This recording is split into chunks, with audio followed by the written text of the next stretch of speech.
G'day legends, UFC Vegas 96 is done, and let's wrap it up. It was actually a pretty fun fight night card. I didn't end up watching the entire thing live. I was out during the day. UFC's on during the day over here in Australia, so when I came home that night, I got to watch the entire thing back, and I have to say, not watching a fight night card live actually does help with the pacing. And as long as you don't look at your phone for 3 or 4 hours, you don't end up getting any spoilers. So I really enjoyed doing it that way. But I'm going to go through some of the standout moments. The first one being that Reis versus Medina fight, okay?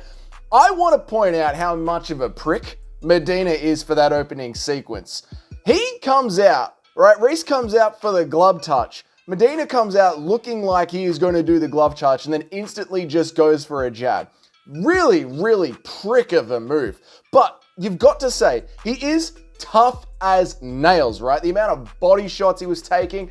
The thing is, I don't respect being tough as nails if you're also as dumb as a nail as well. Because at some point, behind all the toughness and you being able to get the living piss beaten out of you, I need to see some skill on the other end. I need to see you be able to swing back and actually take the fight to Reis. So I saw afterwards, I went online, a lot of people hyping up Medina, really enjoyed Medina. I didn't at all. I felt like he acted like a prick at the start of the fight. He acted like a prick during the fight, and he had no skill on the other end when it was time to actually stop being the nail and start being the hammer. Not that impressive for Medina at all. I will say, super impressive for Reis. What I liked so much about Reis was he comes in looking for the finish straight away. When he is in there with a heavy bag that just cannot be put away, he doesn't stop looking for the finish. His gas tank was well and truly tested. But no matter what, for the entire 15 minutes, he was looking for a way to get Medina out of there.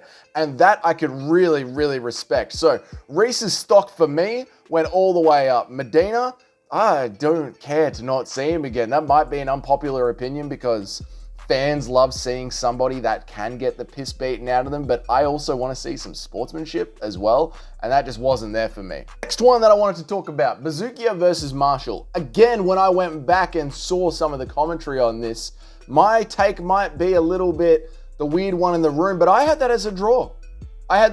So the first round, I had that 10-8 to Marshall. Look, Bazookia did literally nothing. Not to say that he is a horrible fighter. He isn't a horrible fighter at all. He lost the grappling 100%. And then after, when they raised themselves up back to the center of the map for that last minute, I feel like Marshall won the striking exchanges as well, giving Marshall a 10-8 round. Bazookia did nothing, but then he worked his way back into that fight. I feel like Bazookia won the second round and won the third round. So I would have if I was a judge, I would have walked away from that fight giving it a draw. The last thing that I wanted to touch on about that fight was Aljamain Sterling just botched the coaching in the third round. There's a moment in the third round where we go over to the coach's corner, right?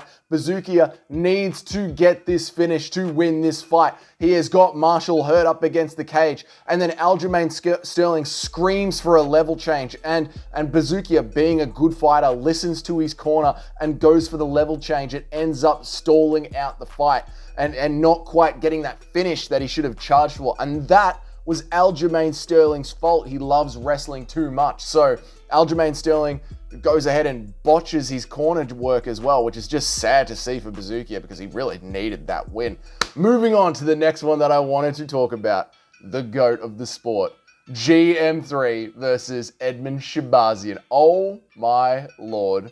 Essentially, to wrap this one up in a nice little package, Shahbazyan wins the entire fight, and then GM3 suddenly becomes the GOAT of the middleweight division. Like, watch out, boys. He might have the sleepiest looking eyes in the entire UFC, but GM3 is awake. He is a finisher. He is the finisher. He is the GOAT finisher. You've got Charles Oliveira, Tom Aspinall, and GM3. He is him. Put him on UFC 6 video game. I love it.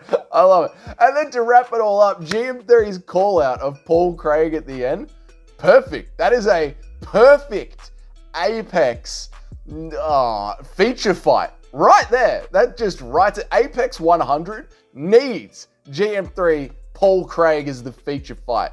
100%. Moving on up, Neil Magny versus Spider-Man, right? Miles Morales. Okay, Spider-Man is just slinging leg kicks at Magny. Magny tried to wrap up Spider-Man, but Michael Morales told Magny to call an ambulance for himself and just drops him with a sick elbow, gets the knockdown, and quite frankly, beats the career out of Neil Magny. That's the way that I would put it. Look, Neil Magny has been the gatekeeper's gatekeeper for years, and now he's finally out of the top 15, leaving Anthony Smith as the only fighter from the old faded tap-out era, Spike TV era. I don't know if these are facts, by the way. It feels this way. Is Jim Miller, did he retire recently? Did Jim Miller just retire or not? I don't know. But it feels that way, right? Like in that old top 15 across all the division. I guess Jose Aldo's back. It's wild. But it feels like for a long time, it's just been Neil Magny and Anthony Smith just 50-50ing their way through the recent up-and-comers. And now Neil Magny is gone. He is out of the top 15. And I remember watching Neil Magny on the UFC black and white TV back in 1969. I'm joking around. But it is wild to see Neil Magny finally lose that spot in the top 15. I wonder if he is going to choose to continue on and keep pushing. I mean, why not? It's his paycheck. It's how he supports his family. So I assume we will see Neil Magny again. But well done to Miles Morales, slinging his way into the top 15. Good on him. Now, moving up the card, this annoyed me so much, and I don't understand why it's happening. They do a promo for the Sphere. Shevchenko versus Grasso. They put it on the screen, and I have to ask this. Why does Grasso get her own fucking belt on the broadcast, okay? I'm sorry, but a fucking green and gold Aussie belt would look pretty sick, wouldn't it? Or a Russian-themed belt? Or a US belt? What is going on where one country just gets blatant favoritism and their own custom belt, not even like a honorary belt or a sort of like traditional belt that she can wear at expos. No, it's on the broadcast. Like, this is the fight coming up. Here's Grasso, here's her own belt. Why do no other countries get that? I know the UFC, I know there's a lot of like people that like to call out bias for the other side in the UFC, that kind of fan base. But the UFC is one of the most biased operating companies in the world. They blatantly pick out markets and then just shove them down your throat, and you can't say anything about it. And it's just one of those things that annoys me when I see it happen right in front of our face. Like, here's Grasso and here's the championship belt. And why should she get a custom one? Because you're Mexicans. We want you to buy our pay-per-views. And that's about it. That's the only reason why. Can Australia get one? No. Georgia? No. The USA, you know, the company the country that is the UFC is in, the main fan base of the UFC, can they get one? No. Get out of here, man. Then you get Khan, my boy, right? He's from my city. Like, I don't think anyone from my city has made it into the UFC. A lot of Australians, but they're all usually from Perth or from Sydney. We don't get a lot of Melbourne boys stepping into the UFC. And unfortunately, he gets dropped with one of the most memorable KOs you'll ever see.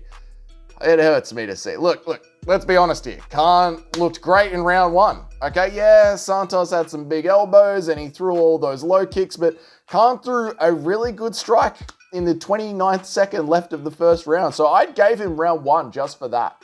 And in the second round, Santos just got lucky. You know, I think there was a part of him that just believed he was better in every way of the fight game and just turned Khan into a baby sleeping into a high chair. And it was just a lucky shot. Otherwise, the guy from my city was on his way to absolutely dominate that 3 10-8 rounds in a row. After that was the final, tough final, where it was an old man versus a Viking. To be fair, if you ever want to hear people talk about wet blanket wrestling being good for the sport, tell them to shut up and go put this fight on. The scrambling in this fight, yes, it was messy. Yes, someone had to push through getting their arm broken. But my God, it was so wonderful to watch. Great competitive wrestling and grappling in the UFC at the apex, where we usually just get wet blanket wrestling. It was wonderful. It's sad to see that the Viking guy didn't make it into the UFC, and now we've got a old man starting his UFC career. That does suck. So I hope the Viking guy can get a last minute call, maybe when we're in UFC Paris or UFC London, or, you know, when we eventually get out of the Apex and go back to Europe, hopefully someone misses weight and Viking guy gets a last minute step in. That would be great, because unfortunately, how do you rally behind a 33-year-old stepping into the UFC right now?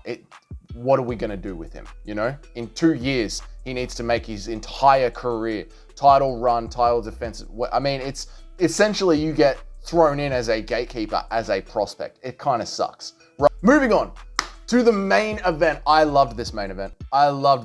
This was so much fun. It feels so good to get an Apex main event where it's not just two blobs slamming their guts together. This was wonderful. How did I score it? I'm pretty sure we all scored it the exact same way. Round 1, I had Caio Borralho. Round 2, I had Cannonier. Round 3, I had Caio. Round 4, I had Cannonier, but just by the tip of a kangaroo's nose. And then round 5, obviously Caio Borralho. Jared knew that he had lost, that he'd been knocked out in the 5th round, somehow woken back up. Maybe Caio should have given him a bit of space, but you could see by the end of that fight, Jared had that frustration in his face where he knew that he had lost that fight. And Caio Borralho goes on to give a epic post-fight call-out that unfortunately just lands flat for me. He calls out Dricus du Plessis.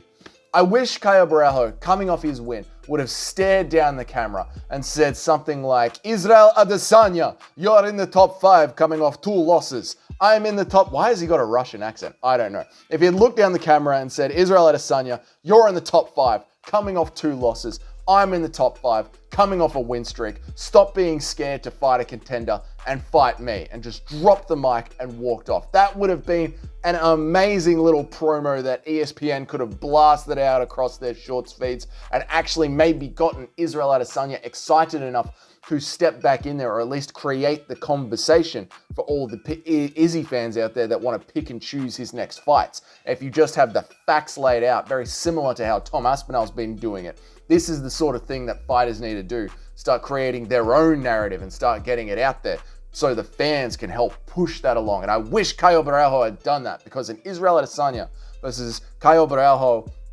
fight at a main event, 5-round co-main event at a UFC fight card would be absolutely amazing to see. And I think it's a fight that could be made. Caio got a bad cut, got beaten up pretty badly. It was a close fight. Caio clearly won it, but it was a close fight. So Caio needs time to rest and recover.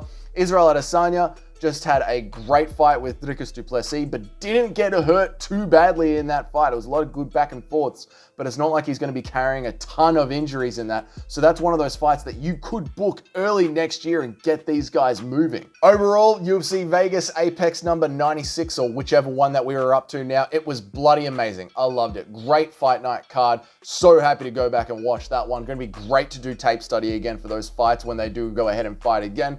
Loved it. Let me know your thoughts down there in the comments. Who do you think Caio Borralho should be fighting next? We got a great week of content planned, so if this is your first time here, why don't you go ahead and hit that subscribe button down there. If you're on board with the channel, go ahead and hit the like button for me. All those help grow the channel, and until then, I will see you all in the next video.